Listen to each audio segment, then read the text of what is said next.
क्या है दोस्तों। दोस्तों मैंने अभी रिसेंटली एक फिल्म देखी, थ्री ऑफ अस। बहुत ही अच्छी फिल्म है। तो उस फिल्म में क्या मैसेज है और क्या बताने की कोशिश की है जो मुझे समझ में आया, मैं शेयर करता हूँ। और उसका कहीं ना कहीं कनेक्शन सेल्फ इंक्वायरी से है, इसलिए दैट्स व्हाई मैं ये शेयर कर रहा हूँ आपके साथ। फिल्म बहुत ही ज़बरदस्त है, नेटफ्लिक्स पे अवेलेबल है। इसमें शेफाली शाह है, प्रदीप अहलावत है और सोनम किरकिरे, मेन 3 कैरेक्टर्स हैं। और डायरेक्ट अविनाश अरुण ने किया है और काफ़ी अवार्ड्स भी मिले हैं इस फिल्म को। बहुत ही अच्छी फिल्म है, अच्छे तरह से डायरेक्ट की गई है, बहुत ठहराव के साथ। 1 घंटे की 1.5 घंटे की फिल्म है और मैसेज इसमें बहुत ही अच्छा है कि शेफाली शाह है, उनको डेमेंशिया हुआ है और उन्हें डर है कि वो भूल रही हैं चीज़ों को। तो वो अब जो है उनको लगता है कि मैं इससे पहले कि सब भूल जाऊं, अपनी जो बचपन है, जहां उन्होंने बचपन बिताया, वो वहां जाती हैं और फिर अपने हस्बैंड सोनम किरकिरे के साथ फिर वहां पर वो उनकी जो रिवील होता है कि भाई किस तरह से उनका बचपन था और कौन था प्रदीप अहलावत जो है वो किस तरह से उनकी जिंदगी में बहुत अहम रोल अदा करते हैं। ये सब बातें होती हैं और बहुत ही फिल्म आपको बांध के रखती है। और गहराई में जो उसमें पोइट्री लिखी गई है वही उसका एसेंस है। जैसे उद्गम शब्द का इस्तेमाल किया गया है। उद्गम को बताया भी गया है कि उद्गम का मतलब होता है कि जहां से शुरुआत होती है। जैसे गंगा की शुरुआत होती है गंगोत्री से, या एग्जाम्पल दिया गया कि उन्होंने एग्जाम्पल भी दिया फिल्म में कि हम पत्थर डालते हैं अगर पानी के अंदर तो पहला जो भंवर पैदा होती है वो उद्गम है। तो इंसान अपने उद्गम की तरफ लौटता है, ये उन्होंने बताने की कोशिश की है। तो देखा जाए तो अगर हम अपनी जिंदगी में झांकें और देखें तो ये बात बिल्कुल सच है कि हम जैसे जैसे बूढ़े होते जाते हैं हमारी वैसे भी याददाश्त खत्म होती चली जाती है, राइट। हम भूलते चले जाते हैं चीजों को। और मैंने तो फेस भी किया, मतलब आपने भी फेस किया होगा काफी बुजुर्ग लोगों को जो इनकी एज हो चुकी होती है। आप देखना वो उनकी याददाश्त जाने लगती है, वो बहुत अजीब अजीब सी बातें करते हैं, मिक्स चीजें होती हैं। जैसे कि हमारी दादी को जब हम रहते थे उनके साथ हुआ, हमारी बुआ हैं तो उनकी एज काफी अच्छी हो गई थी तो उनकी बट साइकोलॉजिकल जो डिसऑर्डर्स होते हैं वो दिखाई देते हैं।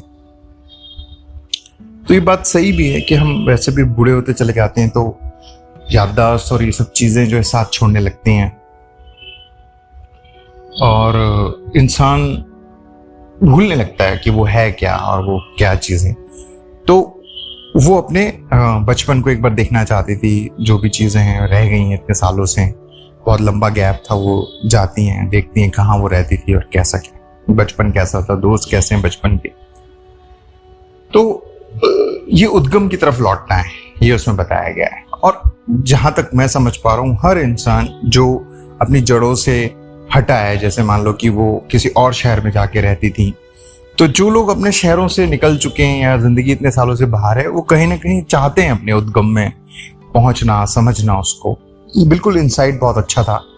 और इस इंसाइट से और भी गहरी अगर मैं बात करूं जो मुझे समझ में आ रही है वो ये है कि जरूरी नहीं कि जो लोग बाहर रहते हैं वो अपने उद्गम की तरफ लौटेंगे या वो है। एक्चुअल में उद्गम की तरफ लौटने का मतलब है कि जो हमारा बर्थ हुआ उसके बाद से जो एक जर्नी हमारी शुरू हुई, जिसमें बहुत सारे पड़ाव है, हम आगे बढ़ते जा रहे हैं, लोग पीछे छूटते जाते हैं, फिर नई चीज, फिर नई चीज, फिर नई चीज। फिर हम जब उस एज में आ जाते हैं, चाहे आप बुढ़ापा बोल सकते हैं, जब अब हमारे पास काम इतना कुछ करने को कुछ है नहीं, तो हम लौटते हैं अपने कि यार क्या था क्या नहीं था। तो जरूरी नहीं कि बुढ़ापा आने पे ही हम अपने लौटे। एक्चुअल में हम ठहराव के साथ कभी भी अपने उद्गम की तरफ जा सकते हैं। जैसे कि हम सोच सकते हैं कि हम एक्चुअल में क्यों आए हैं, या बर्थ हुआ है तो क्या है बर्थ, डेथ क्या है, क्या ये साइकिल पूरा करने के लिए आए हैं, या ये इन सवालों, यानी सेल्फ इंक्वायरी हो गई या आपकी सेल्फ अंडरस्टैंडिंग हो गई, उसको समझना। तो जब हम उसको समझते हैं तो एक तरह से हम अपने उद्गम की तरफ लौटते हैं, तो हमें क्लियर होता है कि अच्छा ये चीजें क्यों हो रही हैं, किस लिए हो रही हैं, और एंड ऑफ द डे हो क्या रहा है। तो ये उद्गम की तरफ लौटने पर इंसान अपने आप को कह सकते हैं कि आप संतुष्ट पाता है, या आप कह सकते हैं कि शांत पाता है। तो उसमें उन्होंने उद्गम बताया कि वो अपने बचपन की लौट रही है। मैं कहूंगा कि हर इंसान जो कहीं पे भी रह रहा है वो एंड ऑफ द डे अपने उद्गम की तरफ लौटता ही है। मतलब क्योंकि हम कितना भी कुछ कर लें, आप लाइफ में दौड़ते जा रहे हैं, आप ये कर रहे हैं, आप वो कर रहे हैं, और एंड ऑफ द डे आपको ये रियलाइज होता है कि कुछ खत्म नहीं हो रहा है, सब वैसे का वैसे ही चल रहा है। मतलब मैं ये दौड़ खत्म नहीं हो रही है, तो क्यों नहीं खत्म हो रही है, फिर ये उद्गम की तरफ लौटना होता है। तो ये बहुत ही अच्छी बात इसमें कही गई है। तो मैं आपसे रिक्वेस्ट करूंगा, आप जरूर मौका मिलते फिल्म देखिए ठहराव के साथ, और आपको फिल्म सोचने के लिए मजबूर करती है, आपके वो कहूंगा उद्गम पे ले जाने के आपको मजबूर करती है। सुनने के लिए बहुत बहुत शुक्रिया। Thank you.